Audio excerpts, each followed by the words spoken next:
To everyone who has explicitly asked, and to those who haven't, why I am a better option to become president of the Student Senate compared to the other two tickets who are running against me, here is my answer.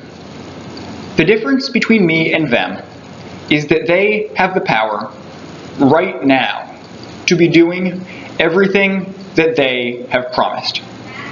In those two tickets, there are 3 representatives from the Legislative Assembly and the executive's own Director of the Treasury. Now, I wrote their Constitution, so I know that if the Assembly doesn't like what the executive is doing, they are empowered to write and pass legislation and force the issue. This is how we avoid lengthy, years-long squabbles. We put it to a vote.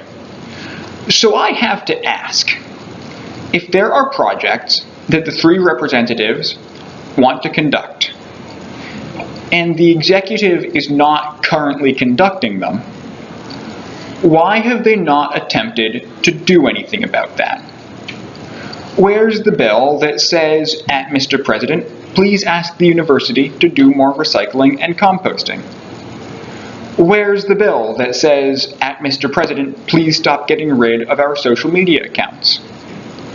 Where's the bill that says, at anybody, why can we not find an up-to-date copy of our bylaws anywhere on the internet, despite the last amendment having been passed more than 3 months ago and having a website, Twitter, Instagram, and Facebook page on which they could have been posted? And while I will be the first to congratulate the Student Senate on its recent passage of SS 1920-52, a bill that asked the university to provide free feminine hygiene products, I was also the first to point out that that bill offered up no assistance whatsoever from the Student Senate itself. Student Senate has to be about more than words. Now, I just took a year off of Student Senate because working with them was hurting my soul, but everywhere I have promised, I have given more than words. When the Senate needed a new constitution, I spent a year writing and passing a constitution by the skin of its teeth. When the Senate complained about sexual violence on campus, I sat down and wrote the Bystander Awareness Student Training Agreement. And then, when the Finance and Cultural Affairs Committee did not so much as look at that bill, I passed it as an executive order when the president at the time took a vacation.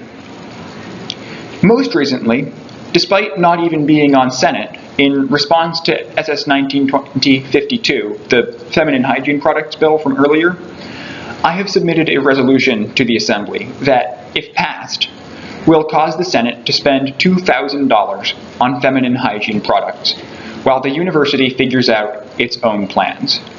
The Senate's not broke. It can afford that.